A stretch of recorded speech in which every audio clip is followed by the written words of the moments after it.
चलो आज हम लोग जो है ब्रायोफाइट्स के बारे में पढ़ेंगे। तो सबसे पहले ब्रायोफाइट्स में हम लोग हमारे कैरेक्टर देखेंगे, फिर क्लासिफिकेशन ऑफ ब्रायोफाइट, और फिर हम लोग जो जो जो स्पीसीज हम लोग के सिलेबस में है हमको एक एक करके पढ़ेंगे। अभी तक हम लोगों ने जिम्नोस्पर्म्स के बारे में पढ़ लिया, टेरोफाइट्स के बारे में पढ़ लिया, एल्गी के बारे में भी बेसिक जानकारी हम लोग को हो गई। इतने टॉपिक हम लोग कवर कर चुके। ठीक है, ये ब्रायोफाइट किस तरह के प्लांट, देखिए ब्रायोफाइट से पहले लैंड प्लांट है जो कहाँ आए, वाटर से निकल के लैंड पे आए। It is the simplest and most primitive land plant, क्योंकि ये पूरी तरह से लैंड पे एडाप्ट नहीं हुई, कुछ अपने लाइफ साइकिल कंप्लीट करने के लिए किसी न किसी मामले में एक वाटर पे निर्भर थे। Water is the essential for the completion of the life cycle of the bryophyte. इसीलिए ब्रायोफाइट्स को amphibians of the plant kingdom भी कहा जाता है। जैसे एनिमल्स होते हैं ना एम्फीबियंस, जिनको उभयचर कहते हैं। उभयचर का मतलब क्या, जो दोनों तरह के एटमॉस्फेयर के लिए अडॉप्ट हैं, लैंड के लिए भी और एक्वेटिक के लिए भी। ठीक है, तो सबसे पहले हम देखते हैं ब्रायोफाइट्स एक टर्म है क्या। Bryophyte is made up of the two Greek word that is the bryons and phytons. Bryons का मतलब होता है मास, फाइटॉन का मतलब जैसा आप लोग जानते हैं दैट इज द प्लांट। ऐसे प्लांट है जो मास की तरह होते हैं, उन्हीं को क्या कहा जाता है, ब्रायोफाइट्स कहा जाता है। Okay, at present time in the Bryophyta about 960 genera are the known. कितने भाई, 960 approximate, and about 24,000 species of the Bryophytes is known throughout the world. पूरे विश्व में इनकी लगभग 24,000 प्रजातियां स्पीसीज नोन है। चलिए बात करते हैं करेक्टर्स में। सबसे पहले देखते हैं habit and habitat of the bryophyte. Okay, distribution की बात करोगे तो it is the cosmopolitan in distribution, लगभग विश्व में हर जगह पाए जाते हैं, but specially in the humid places, aquatic places ऐसे पे ही पाए जाते हैं। किसी जेरिक कंडीशन में या लैंड पे पूरी तरह से जहां पे भी क्या होगा, वाटर थोड़ा बहुत होगा, ह्यूमिड कंडीशन होगा, वहां पे पाए जाते हैं। But uncommon in the marine environment, अभी तक कोई ऐसा ब्रायोफाइट नहीं है जो समुद्र में पाया जाता है। जैसे लेकिन समुद्र में भी पाया जाता है, लेकिन bryophyte is uncommon in the marine environment. Okay,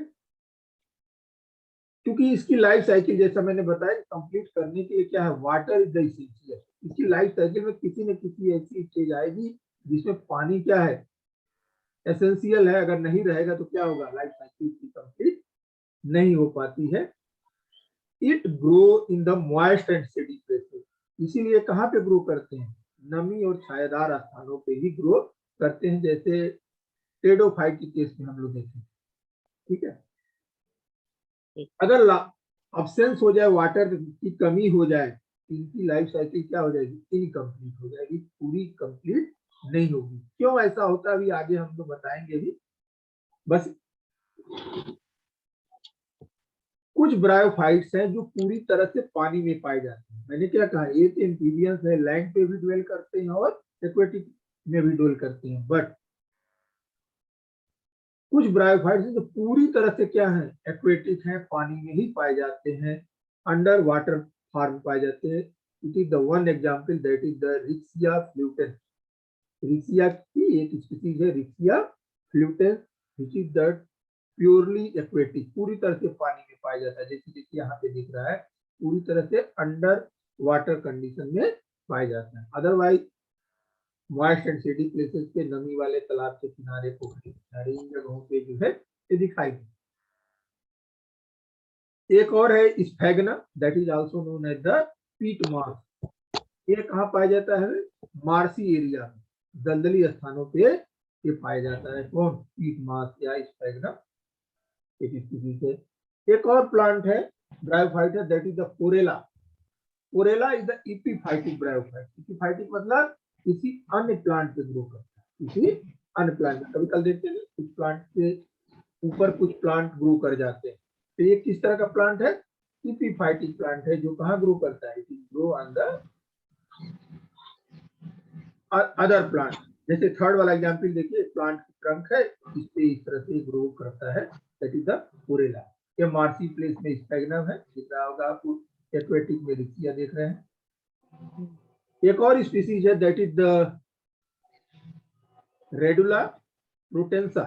it is the epiphyllous bryophyte. Epiphyllous मतलब it grow on the surface of the leaf of another plant, किसी अन्य प्लांट के लीफ के सरफेस पे ग्रो करता है, दैट इज द रेडुला। एक और है इसमें टार्टुला, ये जीरोफिटिक ब्रायोफाइट है, जो कहाँ पे ग्रो करता है? ये एक्सेप्शन है, which is grow on the desert condition, that is the tortula. ये तो हो गई हैबिटेट, हैबिटेट की बात। क्या आवश्यक है कि कैसे, अभी तक हम इससे पहले क्या पढ़ते थे? एल्गी है, प्रिमिटिव प्लांट, एल्गी इससे पहले आया है। एल्गी तो पूरी तरह से एक्वेटिक है, तो क्या क्या चेंजेस आए ब्रायोफाइट में? ये लैंड पे भी ड्वेल करने लगा, ठीक है। तो दैट इज वेरी इंपॉर्टेंट। पहली बात क्या होना चाहिए? लैंड पे होने के लिए, पानी एब्जॉर्ब करने के लिए क्या चाहिए? रूट जैसे स्ट्रक्चर होने चाहिए।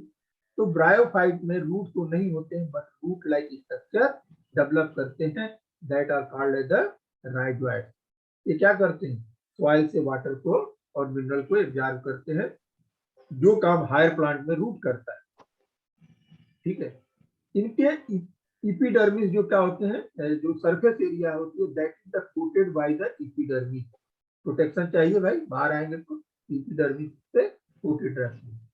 कुछ ब्रायोफाइट में स्टोमेटा जैसे स्ट्रक्चर भी दिखाई देते हैं फॉर द गैसियस एक्सचेंज। तीसरा एडेप्टेशन क्या हुआ भाई? इनके जो सेक्स ऑर्गन थे, आप देखिएगा sex organ of the algae, वो क्या थे? पूरी तरह से ओपन थे, लेकिन इनके sex organ are the surrounded by the sterile jacket, covered by the sterile jacket के द्वारा कवर्ड होते हैं। क्योंकि ये लैंड पे ड्वेल करेंगे तो स्ट्रगल होगा, तमाम चीजें होगी, इनको प्रोटेक्शन चाहिए, इसीलिए इनके sex organ are the covered by the sterile jacket. ये प्रोटेक्शन धीरे धीरे जब आगे जाते जाएंगे ब्रायोफाइट से टेरिडोफाइट में, तो और प्रोटेक्शन दिखेगा, जिम्नोस्पर्म में और दिखेगा, और एंजियोस्पर्म में और दिखेगा। तो यहाँ पे पहली लैंड में आया, इसलिए it is the surrounded by the sterile jacket. जो जाइगोट होता है, जो जाइगोट होता है इसका आफ्टर द फर्टिलाइजेशन जो डिप्लॉयड स्ट्रक्चर बनता है, it left inside the archegonium. ये आर्चिगोनियम से बाहर नहीं आता, ये आर्चिगोनियम के अंदर ही रह के जर्मिनेट करता है, वहीं पे जर्मिनेट करके क्या बनाता है? अपना स्पोरोफाइट डेवलप करता है। ये नहीं कि लैंड पे आ जाए या। तो कुछ ये एडाप्टेशन थे जो ब्रायोफाइट में आए, जिसे कहा गया कि ये लैंड के लिए एडाप्टेड हो गए। ओके, क्यों amphibians of the plant kingdom को कहा जा रहा है? शुरू में ही बताया, it is known as the amphibians of the plant kingdom. क्यों? क्योंकि because they are the live in the water as well as the in the land. पानी में भी रहते हैं और लैंड के लिए भी रहते हैं। क्योंकि मैंने शुरू में बताया कि ब्रायोफाइट के लिए क्या है? लाइफ साइकिल कंप्लीट करने के लिए water is the essential. Water होगा तभी कंप्लीट होगी लाइफ साइकिल, अदरवाइज नहीं होगी। कारण क्या है? क्यों वाटर पे इतना डिपेंड है? Because male gamete is the motile. Male gamete क्या है? मोटाइल है। मोटाइल है तो क्या होगा? पानी में स्विम करके ही फीमेल तक पहुंचेगा। अगर पानी नहीं रहेगा तो स्विम करके फीमेल तक नहीं पहुंचेगा, यानी फर्टिलाइजेशन नहीं होगा। नहीं होगा तो लाइफ साइकिल क्या हो जाएगी? कंप्लीट नहीं होगी। इसलिए भले लैंड में अडॉप्ट हो गया, जमीन पे आ गया, वाटर एब्जॉर्ब करने लगा, लेकिन पानी जरूरी है। इसीलिए कहाँ रहता है? ऐसे जगहों पे जहाँ पे मॉइस्चर हो, शेडेड प्लेसेस, जो नमी वाले स्थानों पे। क्योंकि थैलस भी बहुत छोटा है, एक दो बूंद भी पानी की आ गई बारिश की तो उसके सहारे क्या हो जाता है? इस तैर के फीमेल तक पहुंच जाता है। इसीलिए ब्रायोफाइट को हम लोग क्या कहते हैं? That is the amphibians of the plant kingdom. क्यों कहते हैं, ये क्वेश्चन आ सकता है, why bryophyte known as the amphibians of the plant kingdom. इसमें बताएंगे आप लोग कि water is essential for the completion of the life cycle. क्यों वाटर एसेंशियल है, क्योंकि मैच्योर एंथीरिया डेhiscence में भी वाटर चाहिए, एंथ्रोजॉइड मोटाइल है उसको स्विम करने के लिए भी वाटर चाहिए एंथीरिया से आर्किगोनिया तक।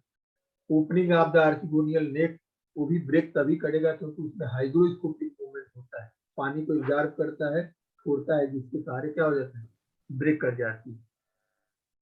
तो these are the basic requirement of the water for the completion of the life cycle of the bryophyte। कुल मिलाकर मेरे कहने का तात्पर्य है कि bryophyte will not complete the life cycle in absence of the water। यही कारण है कि bryophyte को हम क्या कहते हैं, it is known as the experience of the plant kingdom। देखो तो कोई भी प्लांट हो, एनिमल्स हो, उनके लाइफ साइकिल में दो स्टेज होती है, होती है हैप्लॉइड स्टेज, एक होती है diploid stage.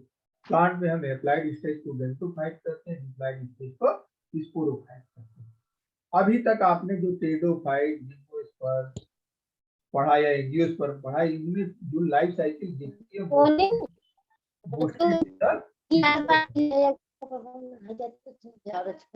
Mostly to the sporophyte.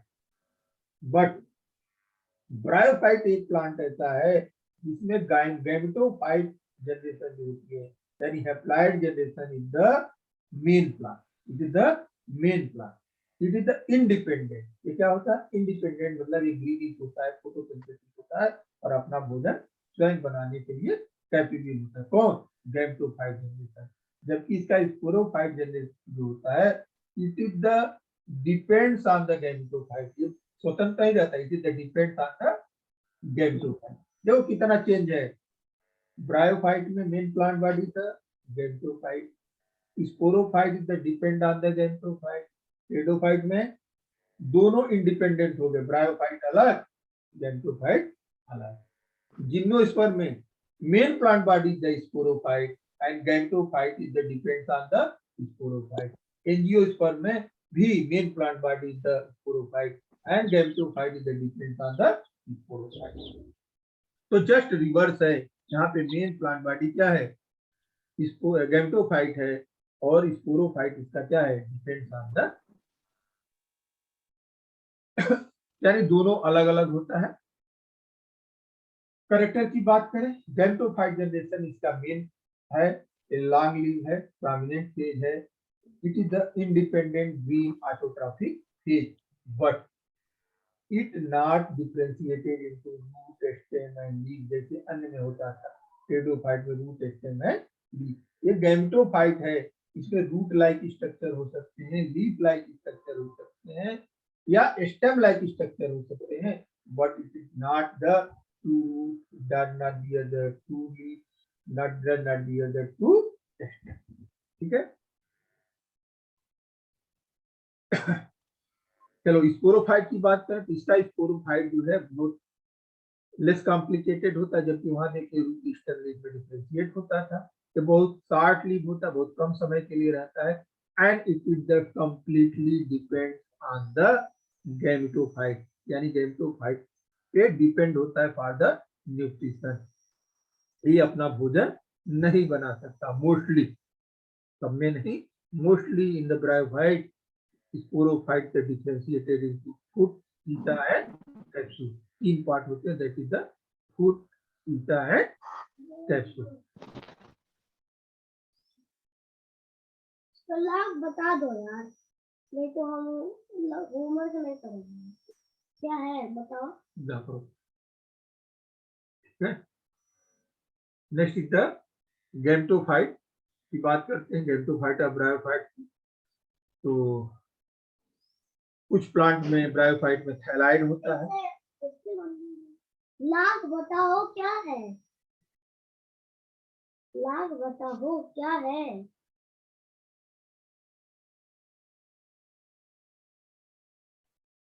ठीक है भाई, मैं बात क्या कर रहा था,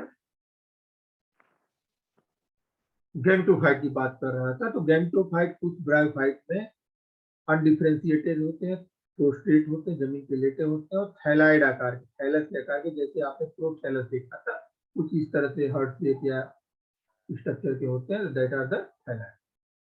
जो एडवांस ब्रायोफाइट है जिनको हम मासेज करते हैं, उनमें plant body direct and differentiated into stem like axis, leaf like structure है, रूट लाइक स्ट्रक्चर। इसमें लीफ लाइक स्ट्रक्चर को हम लीफ नहीं बोलते, लेटरल अपेंडेजेस बोलते हैं, रूट लाइक स्ट्रक्चर को राइजोइड बोलते हैं, और स्टेम को, स्टेम लाइक स्ट्रक्चर को एक्सिस बोलते हैं। क्यों नहीं स्टेम लीफ बोल रहे हैं? क्योंकि because it is the gametophyte, haploid हेजेलिस। ओके, आप कह सकते हो true root, true stem, true leaf is the absent in case of the bryophyte. Rhizoids पाए जाते हैं रूट की जगह, जो क्या करते हैं, एक तो एंकरेज का काम करते हैं, जुड़े रहने का, और साथ में एब्जॉर्प्शन का भी काम करते हैं। राइजोइड भी कई तरह के होते हैं, कुछ प्लांट में मोस्टली यूनिसेलुलर, कुछ में मल्टी सेलुलर होते हैं, कुछ में ब्रांच भी हो सकते हैं, कुछ में अनब्रांच होते हैं भी होते हैं। इनके साथ साथ कुछ ब्रायोफाइट में स्केल लाइक स्ट्रक्चर भी पाए जाते हैं।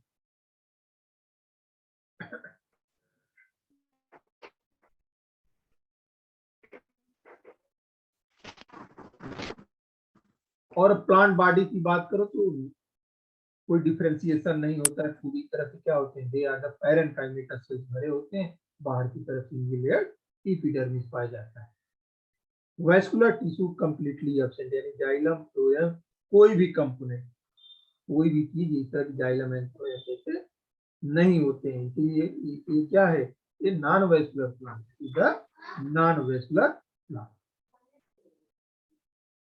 कुछ प्लांट में, प्लांट बॉडी में जो है इनका internally differentiated into the photosynthetic region and storage region. Otherwise mostly in the bryophyte thallus भी क्या होते हैं, अनडिफरेंशिएटेड होते हैं। कोई ये नहीं कि कौन फोटोसिंथेटिक पोर्शन है, कौन स्टोरेज पोर्शन है। ओके, बात कर लेते हैं थोड़ा general about the reproduction. Sexual reproduction भी होता है, वेजिटेटिव रिप्रोडक्शन भी होता है। Vegetative reproduction take place by the death and decay, fragmentation, कहीं से भी थैलस ब्रेक कर गया, एक नया थैलस बना लेता है। कुछ में एडवेंटिशियस ब्रांचेस निकलती है, कुछ में ट्यूबर्स बनते हैं, कुछ में स्पेशल टाइप के स्ट्रक्चर बनते हैं, जैसे जेमा कप मार्केसिया में बनता है। तो जेमा कप में जेमी बनते हैं, वो क्या करते हैं, फेवरेबल कंडीशन में जब आता है तो जेमी जर्मिनेट करके नया प्लांट बना लेते हैं। तो तमाम तरह के इस तरह के इसमें वेजिटेटिव रिप्रोडक्शन भी होते हैं। सेक्सुअल रिप्रोडक्शन की बात करें, it is the oogamous type. तो क्या होता है, oogamous टाइप, oogamous का मतलब male gamete is the motile and female gamete is the non motile. Okay, जैसे मेलगी जब पढ़े थे तो वहाँ तीनों तरह के रिप्रोडक्शन देखते थे, आइसोगैमस, एनाइसोगैमस एंड oogamous। लेकिन ब्रायोफाइट जैसे आए तो पूरी तरह से क्या हो गया, only one kind of the sexual reproduction, that is the oogamous type of sexual reproduction. इनके सेक्स ऑर्गन भी क्या है, it is the multicellular, it is the multicellular. Bryophyte की तरह यूनिसेलुलर सेक्स ऑर्गन है, it is the multicellular and it is the covered by the sterile jacket. इनके चारों तरफ क्या होता है, प्रोटेक्शन के लिए जैकेट से कवर होते हैं। ठीक है, male sex organ is called as antheridia and female sex organ is called as the archegonium. Okay, antheridia globose shape के होते हैं, तो गोलाकार जैसे दिखा है आपको, और एक छोटा सा स्टाफ होता है, और देखिए चारों तरफ क्या है, स्टेराइल जैकेट से क्या है, दे आर द कवर। ठीक है, और इसी में क्या होता है, एंड्रोसाइट डेवलप करते हैं, मेल गैमेट डेवलप करते हैं, जो क्या होते हैं, it is the motile, it is the motile, it means that it has the flagella. बात करते हैं जनरली जो एंथ्रोजॉइट या male gamete that are the biflagellated and can be swim in the water, पानी में तैर सकते हैं। इसलिए क्या है, water is essential for the reproduction. Female sex organ is called as the archegonia, it is the flask से देख रहे हैं, it is differentiated into the neck and venter. इसमें नेक जो projected portion that is called as the neck, और नीचे जो swollen portion है फ्लास्क का, that is called as the vendor.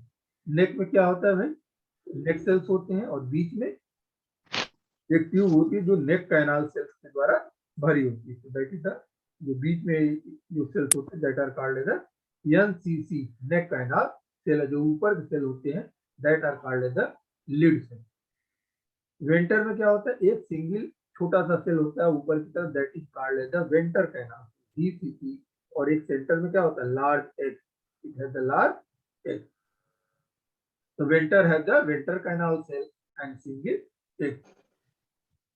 लगभग 4 to 6 neck canal cell are found in the neck. कितने, 4 से 6, कोई स्पीसीज वेरी करता है। और पूरा का पूरा ये स्ट्रक्चर क्या है, जैकेट के द्वारा cover. Water is the necessary for the fertilization. Already मैं बार बार इस बात को कह रहा हूँ, क्या मेल गैमेट मोटाइल है, एनसीडिया मैच्योर होगा, ब्रेक करेगा, ब्रेक करने के बाद क्या करेगा, लिबरेट कर देगा। बाहर जब वाटर होगी, वाटर यानी बहुत पानी जैसे तालाब के जैसा पानी चाहिए, एक thin film of the water भी हो, एक पतली परत भी अगर है तो उसके सहारे उस तैर के पहुंच जाएगा जहां पहुंचना है, in the surrounding thin film of the water. और जब यार आर्चिगोनिया मैच्योर होती है तो नेक कैनाल सेल और वेंटर कैनाल सेल क्या हो जाते हैं, डिसइंटीग्रेट हो जाते हैं।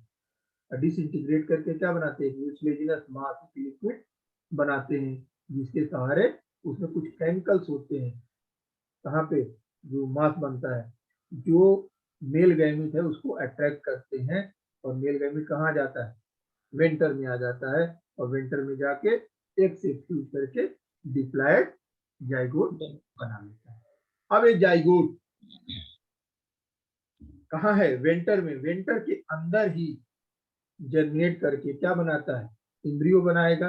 और जैसे ही जाइगोट बना, किस जनरेशन शुरुआत हो गई भाई, स्पोरोफाइट जनरेशन की शुरुआत।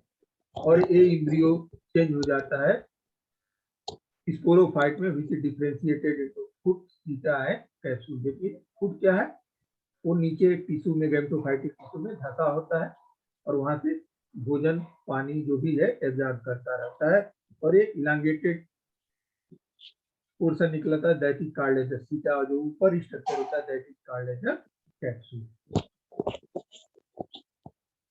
देखो इसका जो जाइगोट होता है कोई रेस्टिंग पीरियड नहीं होता है, जाइगोट जैसे बनता है तुरंत क्या होता है, डिवाइड एंड रीडिवाइड करके एम्ब्रियो बनाना शुरू कर देता है। अन्य प्लांट की तरह नहीं, जो जब हम जिम्नोस्पर्म या एंजियोस्पर्म देखते हैं वहां जाइगोट ऐसे चुपचाप पड़ा रहता है, एम्ब्रियो ऐसे पड़ा रहता है, सूखा होता है, फिर तब वो जर्मिनेट करके एम्ब्रियो बनाता है। लेकिन यहाँ पे तुरंत जाइगोट बना नहीं, उसमें कोई रेस्टिंग पीरियड नहीं होता है, further immediately divide and redivide करके क्या बना लेता है नया। और यही कैप्सूल के अंदर कुछ हेलो सर, हाँ बोलो, क्लास है सर केमिस्ट्री का। चलो अभी बच्चे बनता रहे, ठीक है, ठीक ओके। ठीक। आप लोग जा सकते हो, क्लास कर लो, यूट्यूब पे लोड करके ठीक। तो एम्ब्रियो डेवलप करता है, एम्ब्रियो फिर क्या करता है,